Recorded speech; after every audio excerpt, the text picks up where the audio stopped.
মোৰ নাম নয়না। মই গোটেই ঘৰখনৰ আলসুৱা আছিলোঁ। মাৰ জীৱ, দেউতাৰ কলিজাৰ টুকুৰা আৰু বৰ সকলোতকৈ ভাল বান্ধৱী। মই বহুত মৰমত ডাঙৰ দীঘল হৈছিলোঁ। মই জানিছিলোঁ যে যদি মই গোটেই ঘৰটোত জুয়ো লগাই দিওঁ তথাপিও মোক কোনেও একো নকলে হয়। মোৰ পচন্দ মতে ঘৰত ৰন্ধা বঢ়া হৈছিল। মই গোটেই ঘৰখনৰ ৰাজকুমাৰী আছিলোঁ। মা দেউতাই মোৰ সকলো ইচ্ছা পূৰণ কৰিছিল। এদিন বৌৱে নিজৰ মাকৰ ঘৰলৈ কিছুদিন থাকিবৰ বাবে যাব ওলাইছিল। তেতিয়া মই বৌক বাধা দিলোঁ আৰু ক'লোঁ যে বৌ, তুমি নাযাবা, কাৰণ মোৰ মনটো তোমাৰ অবিহনে একেবাৰে ভাল নালাগে। বৌৱে নিজৰ ঘৰত যোৱাটো বহুত জৰুৰী আছিল। সেইকাৰণে দাদাই ক'লে, নয়না, বৌক যাব দিয়া। যদি তুমিও যাব বিচাৰিছা তেনেহ'লে বৌৰ লগতে যোৱা। অন্ধক কি লাগেনো চকু দুটা। দাদাৰ কথা শুনি বৌৱে হাঁহি দিলে। মই তৎক্ষণাত সাজু হৈ গ'লোঁ আৰু নিজৰ কাপোৰ বেগত ভৰালোঁ। বৌ যোৱাৰ আগতেই মই গাড়ীত গৈ বহি ল'লোঁ। মই বহুত সুখী আছিলোঁ, কিন্তু মোৰ এনেকুৱা লাগিছিল যেন বৌৱে মোক তেওঁৰ লগত লৈ যাব বিচৰা নাছিল। এবাৰ দুবাৰ মনলৈ আহিল যে মই গাড়ীখনৰ পৰা নামি যাওঁ, কিন্তু ভগৱানে মোক ইমান স্বাৰ্থপৰ বনালে যে আন কাৰোবাৰ মনৰ দুখৰ কথাই নাভাবোঁ। যি মনলৈ আহে তাকে কৰি দিওঁ। মই বৌৰ লগত বৌৰ ঘৰলৈ গুচি গ'লোঁ। বৌৰ মাক দেউতাকে নিজৰ জীয়েকক পাহৰি মোৰ খা খবৰ ল'বলৈ ধৰিলে। মই গম পালোঁ যে বৌৰ ভায়েক অফিচৰ পৰা ছুটী লৈ ঘৰলৈ আহিছে। সি বেলেগ এখন চহৰত থাকে। এতিয়া মই বুজি পালোঁ যে বৌৱে নিজৰ ভায়েকৰ ওচৰত থাকিবলৈ আহিছিল। মই বৌৰ ভায়েকক বৌৰ বিয়াতে দেখিছিলোঁ। তাৰপিছত সি কেতিয়াও আমাৰ ঘৰলৈ অহা নাছিল। বৌৰ ভায়েকৰ নাম প্ৰীতম আছিল। সি বহুত ভাল আৰু নম্ৰ স্বভাৱৰ ল'ৰা আছিল। সি বৌক কৈছিল যে প্ৰিয়া বা, মই তোমাক ইমান ফুৰাবলৈ লৈ যাম যে তুমি ভাগৰি যাবা। ময়ো বহুত সুখী হৈছিলোঁ আৰু বৌক ক'লোঁ যে ময়ো এই চহৰখন চাব বিচাৰোঁ। প্ৰীতমে হাঁহি মাৰি ক'লে যে তুমিও ব'লা আমাৰ লগত। তাৰপিছত বৌ, প্ৰীতম আৰু মই ফুৰিবলৈ গ'লোঁ। মোৰ এনেকুৱা লাগিছিল যেন মোৰ বিয়া কেৱল প্ৰীতমৰ লগতে হ'ব লাগিব। এদিন বৌৱে ক'লে, নয়না, তুমি ভালকৈ সাজু হোৱা। আজি আমি প্ৰীতমৰ হ'ব লগা কইনাজনীৰ ঘৰলৈ যাম। মোৰতো বৌৰ কথাত একেবাৰে বিশ্বাস হোৱা নাছিল। মই ক'লোঁ, বৌ, তুমি এইবোৰ কি কৈছা? প্ৰীতমৰ হ'ব লগা কইনা আকৌ ক'ৰ পৰা ওলাল? তেনেতে প্ৰীতমে পিছফালৰ পৰা মাত লগালে আৰু ক'লে যে নয়না, মই কিছু মাহৰ আগতে মই মোৰ নিজৰ পচন্দ মতে ছোৱালী এজনীক আঙুঠি পিন্ধাই থৈছোঁ।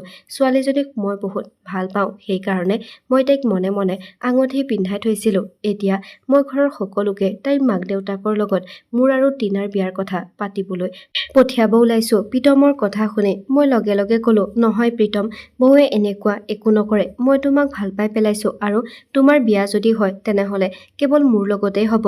মোৰ কথা শুনি প্ৰীতমৰ মূৰৰ ওপৰত যেন আকাশখন খহি পৰিল। সি মোক ক'লে, নয়না, মই এইবোৰ ফটুৱামি কথা একেবাৰে ভাল নাপাওঁ। তুমি বহুত সৰু ছোৱালী, গতিকে সৰু ছোৱালীৰ দৰে কথাবোৰ ক'বা। মনত ৰাখিবা, আজিৰ পৰা যাতে মই তোমাৰ মুখত এনেকুৱা একো কথা শুনা নাপাওঁ। আৰু তুমি এতিয়া তোমাৰ বৌৰ লগত মোৰ হ'ব লগা মানুহজনীৰ ঘৰলৈ যাব লাগিব, বুজি পাইছা? প্ৰীতমে মোৰ লগত বহুত খঙেৰে কথা পাতিছিল। তাৰ কথা শুনি মোৰ চকুত চকু পানী ওলাই আহিছিল। মই একো নোকোৱাকৈ এটা কোঠালৈ গুচি আহিলোঁ আৰু ভিতৰৰ পৰা কোঠাটো বন্ধ কৰি কান্দি আছিলোঁ। এনেদৰে কোঠাটো বন্ধ কৰি কান্দি থকাৰ কাৰণে বৌৰ পৰিয়ালে মোক লৈ চিন্তা কৰিবলৈ ধৰিলে। মোৰ এই কাণ্ডত বৌৱে বহুত ভয় খালে। বৌৱে মোক ভগৱানৰ শপত খুৱাই দুৱাৰখন খুলি দিবলৈ কৈ আছিল। বৌৰ মাক দেউতাকেও দৰজাখন খুলিবলৈ কৈ আছিল। তেনেতে প্ৰীতমে দৰজাখন ঢকিয়াই ক'লে যে নয়না, দৰজাখন খুলি দিলে মই তোমাক সাগৰৰ পাৰলৈ ফুৰাবলৈ লৈ যাম। তাৰ কথা শুনি মই মোৰ নিজৰ চকু পানী মচিলোঁ আৰু তৎক্ষণাত দৰজাখন খুলি দিলোঁ। বৌৱে মোক সাবটি ধৰিলে আৰু ক'লে যে নয়না, তুমিতো আজি মোৰ জীৱই উলিয়াই দিছিলা। বৌৰ মাক দেউতাকে মোক বুজালে যে নয়না, এনেদৰে কথাই কথাই দুখ কৰি নিজকে কোঠাত বন্ধ কৰি নল'বা। মই বৌৰ ননদ আছিলোঁ, সেইকাৰণে সকলোৱে বুজি পাইছিল যে মোৰ গুৰুত্ব কিমান। সন্ধিয়া প্ৰীতমে আহি মোক তাৰ লগত সাগৰৰ পাৰলৈ লৈ গ'ল। সাগৰৰ পাৰত বহি প্ৰীতমে মোক ক'লে, নয়না, জীৱনটো ফুলৰ বাগিচা নহয়, তাত কাঁইটো আছে আৰু আমি তাক সহ্য কৰিব লাগিব। আমি মানুহ আৰু আমাৰ জীৱনটোৰ পৰীক্ষা সদায় অহা কালিলৈ হৈ থাকে। তুমি আজিলৈ নিজৰ জীৱনত বহুত সুখ দেখিছা, য'ত নেকি মই মোৰ জীৱনত বহুত কষ্ট আৰু সংঘৰ্ষ কৰিছোঁ। মই মোৰ দুবেলা দুমুঠি খাদ্যৰ বাবে আন এখন চহৰত থাকোঁ। মই মোৰ মা দেউতাৰ পৰা দূৰৈত থাকোঁ। মই মোৰ দৈনন্দিন জীৱনত কিছুমান কঠিন সমস্যাৰ সন্মুখীন হ'ব লগা হয়, কিন্তু মোৰ জীৱনত মাত্ৰ এটাই সুখ আছে আৰু সেইটো হৈছে টিনা তুমি তাইক মোৰ পৰা কাঢ়ি নিনিবা আৰু এতিয়া তোমাৰ জীৱনৰো সংঘৰ্ষ আৰম্ভ হৈ গ'ল তুমি মোক পছন্দ কৰা কিন্তু তুমি মোক নোপোৱা জীৱনৰ গতি এনেকৈয়ে চলি থাকে আজিৰ পৰা তুমি মোক লৈ একো কথাই নাভাবিবা আৰু জেদ নকৰিবা তুমি অহাকালিলৈ মোৰ মা দেউতা আৰু নিজৰ বৌৰ লগত মোৰ বিয়াৰ প্ৰস্তাৱ লৈ যাবা মই নহ'ব বুলি কৈ মূৰটো জোকাৰি দিলোঁ প্ৰীতমে খঙেৰে ক'লে তোমাক বুজোৱাটোৱে বেকাৰ আছিল উঠা আৰু ঘৰলৈ বলা প্ৰীতমে মোক জোৰ জবৰদস্তি ঘৰলৈ লৈ আহিল মই ৰাতি একো নাখালোঁ মই কান্দি কান্দি নিজৰ দাদাক ফোন কৰিলোঁ আৰু ক'লোঁ যে তুমি মোক ইয়াৰ পৰা লৈ যোৱাহি মোৰ ইয়াত থাকি অকণো ভাল লগা নাই দাদাই বহুত চিন্তিত হৈ মোক সুধিলে নয়না কি হ'ল কোৱাচোন মই ক'লোঁ তুমি অহাকালি ৰাতিপুৱা মোক আহি লৈ যাবাহি তাৰপিছত মই তোমাক সকলো কথা ক'ম দাদাই হ'ব বুলি ক'লে তাৰপিছত মই শুই গ'লোঁ পিছদিনাখনো মই নিজকে নিজে কোঠাটোত বন্ধ কৰি ৰাখিছিলোঁ দাদাই দিনৰ 3 বজাত আহিছিল তেতিয়াহে মই দৰজাখন খুলি দিছিলোঁ মই দাদাক সাবতি ধৰি কান্দি আছিলোঁ দাদাই ক'লে কি হ'ল তুমি এনেকৈ কিয় কান্দি আছা মই ক'লোঁ তুমি মাত্ৰ মোক ইয়াৰ পৰা ঘৰলৈ লৈ ব'লা মই ঘৰলৈ গৈ সকলোবোৰ কথা ক'ম দাদাই বৌক ঘৰলৈ উভতি যাবলৈ সাজু হ'ব দিলে বৌয়ে ক'লে মই এতিয়া ঘৰলৈ নাযাওঁ কিছুদিনৰ বাবে ইয়াতে থাকোঁ বৌৰ কথা শুনি দাদাই নহ'ব বুলি কৈ মূৰটো জোকাৰি দিলে আৰু ক'লে যে তুমি মোৰ লগত এতিয়াই যাব লাগিব যোৱা আৰু কাপোৰৰ বেগটো লৈ আহা বৌয়ে বহুত দুখ মনেৰে কাপোৰৰ বেগটো ভৰালে আৰু ঘৰলৈ আহিবলৈ সাজু হ'ল ঘৰলৈ অহাৰ লগতে মই প্ৰীতমৰ কোঠালৈ গ'লোঁ আৰু ক'লোঁ যে আজি মই ইয়াৰ পৰা এই কাৰণে যাব ওলাইছোঁ যাতে তোমাৰ পত্নী হৈ আকৌ এই ঘৰখনলৈ আহিব পাৰোঁ প্ৰীতমে মাথো মোক চায়ে ৰ'ল ঘৰলৈ আহোঁতে দাদাই গাড়ীত বহি বৌক কথা শুনাই আহিছিল দাদাই বৌক ক'লে যে প্ৰিয়া মই তোমাৰ ওপৰত বিশ্বাস কৰি নিজৰ ভণ্টিক তোমাৰ লগত পঠিয়াইছিলোঁ তুমি চাগে তাইৰ যত্নই নাৰাখিলা চোৱাচোন ইমান বেয়া অৱস্থা হৈ গৈছে তাইৰ অৱশেষত আমি ঘৰ আহি পালোহি ঘৰলৈ আহি মই দেখিলোঁ যে মা আৰু দেউতাই মোৰ চিন্তাত শুকাই খিনাই গৈছে মই জানিছিলোঁ যে মোৰ অলপমান চিন্তাত গোটেই ঘৰখনৰ মানুহেই চিন্তিত হৈ যায় দেউতাই মোক সাবতি ধৰি ক'লে নয়না কোৱা তোমাৰ কি হৈছে তুমি কিয় কান্দি আছিলা মই ক'লোঁ দেউতা মই বৌৰ ভায়েকৰ লগত বিয়া হ'ব খোজোঁ কিন্তু সি মোক বিয়া পাতিবলৈ মান্তি নহ'ল এতিয়া তোমালোক সকলোৱে মিলি তাক বুজোৱা যাতে সি মোক বিয়া কৰাবলৈ মান্তি হয় মোৰ মায়ে বহুত সুখী হ'ল আৰু ক'লে যে এইটো বহুত সুখৰ কথা ঘৰৰ কথা ঘৰতে থাকিব যি ধৰণে আমি প্ৰিয়াক নিজৰ ছোৱালী বনাই ৰাখিছোঁ ঠিক সেইদৰে প্ৰিয়াৰ মাক দেউতাকেও আমাৰ নয়নাক নিজৰ ছোৱালী বনাই ৰাখিব বৌয়ে বহুত চিন্তিত হৈ গ'ল বৌয়ে ক'লে মা আপোনাৰ কথা ঠিকেই আছে কিন্তু প্ৰীতমৰ আঙুঠি পিন্ধোৱা পৰ্ব হৈ গ'ল সি যিজনী ছোৱালীক ভাল পায় তাইক আঙুঠি পিন্ধাই থৈছে এতিয়া মোৰ মা দেউতাই সেই ছোৱালীজনীৰ ঘৰত গৈ প্ৰীতম আৰু টিনাৰ বিয়া ঠিক কৰি আহিব বৌৰ কথা শুনি মোৰ মাৰ মূৰৰ ওপৰত যেন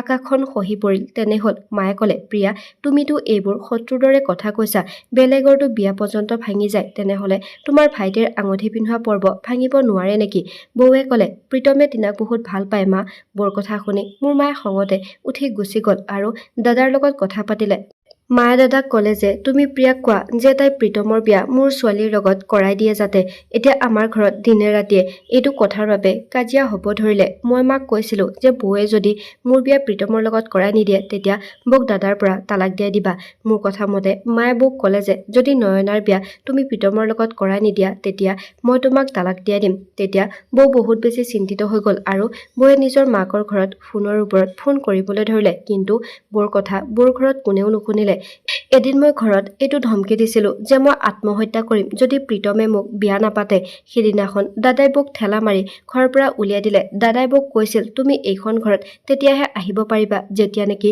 প্ৰীতমে নয়নাক বিয়া কৰাবলৈ মান্তি হ'ব তাৰপিছত বৌ মাকৰ ঘৰলৈ যোৱা মাত্ৰ এমাহ হৈছিলহে তেতিয়াই আমি খবৰ পালোঁ যে প্ৰীতমৰ বিয়া টিনাৰ লগত হৈ গ'ল এতিয়াতো আমাৰ ঘৰত দিনে ৰাতিয়ে ধুমুহাৰ দৰে কাজিয়াৰ সৃষ্টি হ'ব ধৰিলে মই খোৱা বোৱা সকলো বন্ধ কৰি দিলোঁ মোৰ চকুৰ গুৰিত ক'লা ক'লা দাগ পৰিবলৈ ধৰিলে মায়ে এতিয়া দাদাক ক'ব ধৰিলে যে তুমি প্ৰিয়াক তালাক দি তাইৰ পৰা আঁতৰি আহা যাতে তাইও গম পায় যে কাৰোবাৰ ছোৱালীক দুখ দিলে কেনেকুৱা লাগে কিন্তু মাৰ এইটো কথা দাদাই খং কৰিলে দাদাই ক'লে মই কেতিয়াও মোৰ পত্নীক তালাক নিদিওঁ দাদা আৰু বৌৰ প্ৰেম বিবাহ আছিল দাদাই নিজৰ পত্নীক হেৰুৱাব খোজা নাছিল যেতিয়াৰ পৰা মায়ে প্ৰীতমৰ বিয়াৰ কথা কথা শুনিছে। মায়েতো পাগলৰ দৰে হৈ গ'ল। তেওঁ মোৰ কাৰণে ল'ৰা বিচাৰিব আৰম্ভ কৰি দিলে, কিন্তু মোৰ মা আৰু দেউতাই মোৰ কাৰণে সকলোতকৈ ভাল ল'ৰা বিচাৰি আছিল। মোৰ মায়েতো বহুত ল'ৰা থিয়ই থিয়ই নাকচ কৰি দিছিল। 3 মাহ বিচৰাৰ পিছত অৱশেষত মা আৰু দেউতাই মোৰ কাৰণে অজয়ৰ বিয়াৰ প্ৰস্তাৱ পছন্দ কৰিছিল। অজয়ৰ বিয়াৰ প্ৰস্তাৱ তাৰ মাকে আমাৰ ঘৰলৈ লৈ আহিছিল। এই 3 মাহত মোৰ মূৰৰ পৰা প্ৰীতমৰ প্ৰেমৰ ভূত নাইকিয়া হৈ গৈছিল। মই অজয়ৰ ফটোখন চালো আৰু প্ৰথম দেখোঁতেই অজয়ক মোৰ বহুত ভাল লাগিল। তাৰ দেহৰ গঠন হুবহু ৰাজকুমাৰৰ দৰে আছিল। মায়ে কৈছিল যে তেওঁলোক হেনো বহুত ধনী, সমাজত তেওঁলোকৰ এটা নাম আছে।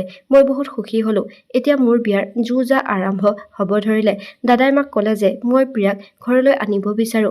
মায়ে ক'লে এবাৰ নয়নাক এইখন ঘৰৰ পৰা বিদায় দি উলিয়াই দিওঁ, তাৰপিছত তোমাৰ যি মন যায় তাকেই কৰিবা। এনেকুৱা নহওক যাতে নয়নাই প্ৰিয়াক দেখিয়ে এই বিয়াখনত বহিবলৈ অমান্তি হয়। মোৰ ছোৱালীজনীৰ কেঁচা ঘাট নিমখ নাসানিবা। মাৰ জেদত দাদাই নিজৰ মূৰটো তলমূৰ কৰি দিলে। মোৰ বিয়া বহুত ধুমধামেৰে আয়োজন কৰা হৈছিল, কিয়নো এইখন আমাৰ ঘৰৰ শেষ বিয়া আছিল। অৱশেষত মোৰ বিদায়ৰ ক্ষণটো আহিল। মই ৰাজকুমাৰৰ দৰে এজন স্বামী মোৰ কাষত বহা দেখি মনতে ভগৱানক বহুত ধন্যবাদ দিলো। যেতিয়া বিদায় দিবৰ সময় আহিল, তেতিয়া দেউতাই মোৰ মূৰত হাতখন থৈ ক'লে, নয়না, এতিয়া আমি তোমাক বিয়া কৰাই দিলো। এতিয়া সেইখন ঘৰৰ পৰা তোমাৰ অকল আৰ্থিহে উঠিব লাগিব। ময়ো দেউতাক বিশ্বাস দিলো যে মই নিজৰ ঘৰখন বচাবলৈ সকলো ত্যাগ কৰিম। মই মোৰ শহুৰৰ ঘৰ পালোহি। শহুৰৰ ঘৰৰ কিছু নীতি নিয়ম কৰা হ'ল। তাৰপিছত মোৰ শাহুৱে মোক নিজৰ কোঠালৈ লৈ গ'ল। মই মোৰ বিয়াৰ যৌতুকত অনা পালেংখনত গৈ বহিলো। যেতিয়া মোৰ স্বামী কোঠালৈ আহিল, তেতিয়া মই লাজতে তলমূৰ কৰিলো, কিন্তু অজয় মোৰ ফালে এবাৰো চোৱা নাছিল আৰু তেওঁ মোৰ অকণো প্ৰশংসা কৰা নাছিল। তেওঁ মোৰ লগত নিজৰ অনুভৱবোৰো ভগাই লোৱা নাছিল যে তেওঁ এইটো দিনৰ বাবে কিমান দিন যেন অপেক্ষা কৰি আছিল। অজয় মোক মাত্ৰ এইটো কথাই কৈছিল যে নয়না, মোৰ মাৰ সকলো কথা শুনিবা। কিছু সময়ৰ পিছত মোৰ শাহু মায়ে মোৰ কোঠালৈ আহিল আৰু আহিয়ে এইটো নিৰ্দেশ দিলে যে তুমি তোমাৰ পালেংখনৰ পৰা নামা। মই বহুত আচৰিত হলো। অজয়ে ক'লে, নয়না, তুমি শুনা পোৱা নাই নেকি? মই খৰধৰকৈ নিজৰ গধুৰ কাপোৰযোৰ চম্ভালি বিচনাখনৰ পৰা নামিলো। মোৰ শাহু মায়ে কাম কৰা বাইজনীক ক'লে যে এই পালেংখন বাহিৰলৈ লৈ যোৱা, আৰু শাহু মায়ে নিজেই তলত এখন বিচনা চাদৰ পাৰি ক'লে যে আজি ৰাতি তুমি এই বিচনা চাদৰখনৰ ওপৰতে শুব লাগিব। আমাৰ ইয়াত এইটো নিয়ম আছে যে নতুন কইনাই প্ৰথম ৰাতি তলত বিচনা চাদৰ পাৰি শুৱে। মই মোৰ শাহুমাৰ কথাবোৰ একেবাৰে ভাল পোৱা নাছিলো, কিন্তু অজয়ৰ কথা ভাবি মই মনে মনে থাকিলো। মই ইমান আলাসত ডাঙৰ দীঘল হোৱা ছোৱালী তলত পাৰি দিয়া বিচনা চাদৰৰ ওপৰত কেনেকৈ শুম? শাহুমা যোৱাৰ পিছত মই অজয়ক অভিযোগ কৰিলো। মই ক'লো যে মোৰ তলত শোৱাৰ অভ্যাস নাই। তেতিয়া তেওঁ খঙেৰে ক'লে, নয়না, মই বেছি অভিযোগ কৰা মহিলাক একেবাৰে ভাল নাপাওঁ। তেওঁৰ কথা শুনি মই মনে মনে তলত বহি ললো। তেতিয়া মোৰ শাহুমাই আকৌ এবাৰ আমাৰ কোঠালৈ আহিল আৰু ক'লে, বোৱাৰী, তুমি পিন্ধি থকা গহনাখিনি মোক দিয়া, নহ'লে তোমাৰ শুবলৈ কষ্ট হ'ব পাৰে। মই তৎক্ষণাত মোৰ সোণৰ গহনাবোৰ শাহুমাক দি দিলো।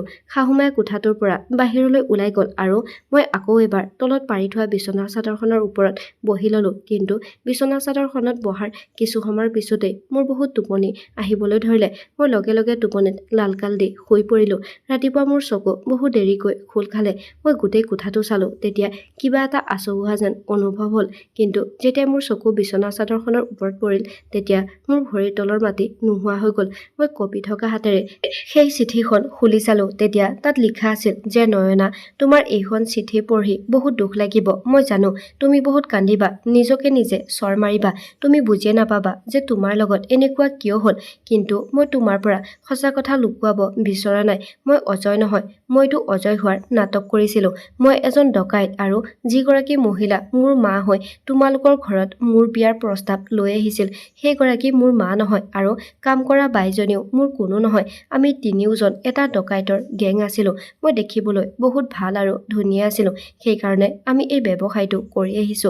আমি মানুহৰ ঘৰলৈ গৈ বিয়াৰ বাবে ছোৱালী খোজো। তাৰপিছত ছোৱালীজনীক বিয়া কৰাই তাইক ঘৰলৈ লৈ যাওঁ। তাৰপিছত ছোৱালীজনীক বেহুচ কৰা গোন্ধ শুহাই তাইক বেহুচ কৰি সকলোবোৰ লুটি লৈ যাওঁ। তোমাক যৌতুকত দিয়া প্ৰতিটো বস্তু আমি লৈ আহিছো। লগতে এই চিঠিখনতে তালাকৰ কাগজ পত্ৰ আছে। মোৰ ফালৰ পৰা তুমি মুকলি হ'লা, কিন্তু তুমি ভয় কৰিব নালাগে, কিয়নো মই তোমাক স্পৰ্শ কৰা নাই। তুমি এতিয়াও পবিত্ৰ হৈ আছা। তুমি তোমাৰ যত্ন ল'বা। পৰা এই চিঠিখন পঢ়ি মোৰ মূৰটো ঘূৰাবলৈ ধৰিলে। এনে লাগিল যেন মোৰ আশে-পাশে থকা ঘৰটোৰ দৰজা আৰু খিৰিকীবোৰ ঘূৰিবলৈ ধৰিলে। মই কোঠাটো ভালদৰে চালো আৰু যিখন বিচনা চাদৰৰ ওপৰত মই শুইছিলোঁ সেইখনৰ বাহিৰে কোঠাটোত একোৱেই নাছিল। মই তৎক্ষণাত মোৰ মোবাইলটো বিচাৰিলোঁ যাতে ঘৰত মা-দেউতাক ফোন কৰিব পাৰোঁ, কিন্তু মোৰ মোবাইলটো সেই ডকাইতকেইটাই লগত লৈ গৈছিল। মই হুকহুকাই কান্দিছিলোঁ। তেতিয়াই মোৰ চকুৰ আগত বৌৰ মুখখন ভাহি আহিছিল আৰু তেওঁ মোক কৈছিল যে নয়না, মই তোমাক সদায় মৰম কৰিছিলোঁ, সন্মান কৰিছিলোঁ, কিন্তু তুমি মোৰ লগত কি কৰিলা? তুমি কি ভাবিছা যিয়ে কোনো দুখ নকৰাকৈ আঘাত পায় তেওঁৰ অভিশাপ এনেই যায়? তুমি গম নোপোৱা যে দুখত দিয়া অভিশাপে আকাশ চুব পাৰে? নয়না, তোমাক মোৰ অভিশাপ লাগিল আৰু তুমি এতিয়া এইবোৰ সহ্য কৰিব লাগিব। মই তলতে বহি বহুত সময় কান্দি আছিলোঁ। তাৰপিছত বহুত কষ্ট কৰি সাহস গোটাই মই থিয় হ'লোঁ। যেতিয়া মই বাহিৰলৈ ওলাই আহিলোঁ তেতিয়া মই এখন টেক্সি পালোঁ আৰু ভয়ে ভয়ে ঘৰ পালোগৈ। তেতিয়া আমাৰ ঘৰত ধুমুহাৰ সৃষ্টি হ'ল। দেউতাই মোক গালি পাৰি ক'লে, তুমি আকৌ ইয়ালৈ কিয় গুচি আহিছা? এতিয়া সেইখনে তোমাৰ আচল ঘৰ, নিজৰ ঘৰলৈ যোৱা। এতিয়া এইখন ঘৰ তোমাৰ নহয়। মই দেউতাক কান্দি কান্দি সকলোবোৰ ঘটনা বিৱৰি ক'লো। মায়ে মূৰটোত ধৰি কান্দিবলৈ ধৰিলে। মই দৌৰি দাদাৰ কাষলৈ গ'লো আৰু ক'লো, দাদা, তোমাক মোৰ শপত, বৌক লৈ আহা। মই বৌৰ লগত বহুত অন্যায় কৰিছোঁ, তাৰ শাস্তি মই পালোঁ। মোৰ দাদাই মোক সাবটি ধৰি মোক বিশ্বাস দিলে যে দাদাই বৌক ঘৰলৈ লৈ আহিব। সন্ধিয়া দাদাই বৌক ঘৰলৈ লৈ আহিল আৰু মই বৌৰ আগত হাতযোৰ কৰি কান্দি কান্দি বৌক ক্ষমা খুজিলোঁ। মায়েও বৌক ক্ষমা খুজিলে।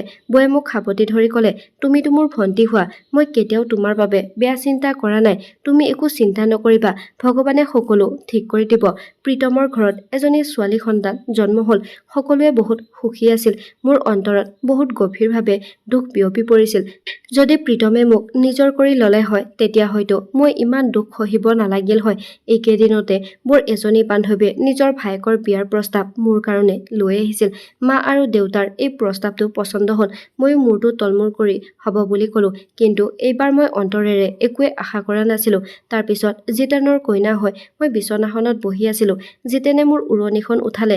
তেওঁ মোৰ ইমানেই প্ৰশংসা কৰিলে যে তেওঁৰ অকণো ভাগৰ লগা নাছিল। যেনেকৈ দিন বাগৰিব ধৰিলে মই এইটো অনুভৱ কৰিব পাৰিলোঁ যে জিতেন এজন বহুত ভাল মানুহ আৰু এজন ভাল স্বামী। তেওঁৰ সংগই মোৰ সকলো দুখ যন্ত্ৰণা নোহোৱা কৰি দিলে। মই তেওঁৰ লগত বহুত সুখী হৈ আছোঁ আৰু মই জীৱনত এইটোৱে শিকিলোঁ যে মানুহে যিকোনো পৰিস্থিতিতে ভাল হওক বা বেয়া হওক, মানুহজনৰ মানৱীয়তা গুণ থাকিব লাগে, কাৰণ যিকোনো মানুহৰ ওপৰত যিকোনো মানুহে কৰা অত্যাচাৰ ভগৱানে সহ্য নকৰে আৰু কাৰোবাক কৰা সহায়ো ভগৱানে নেদেখাকৈ নাথাকে।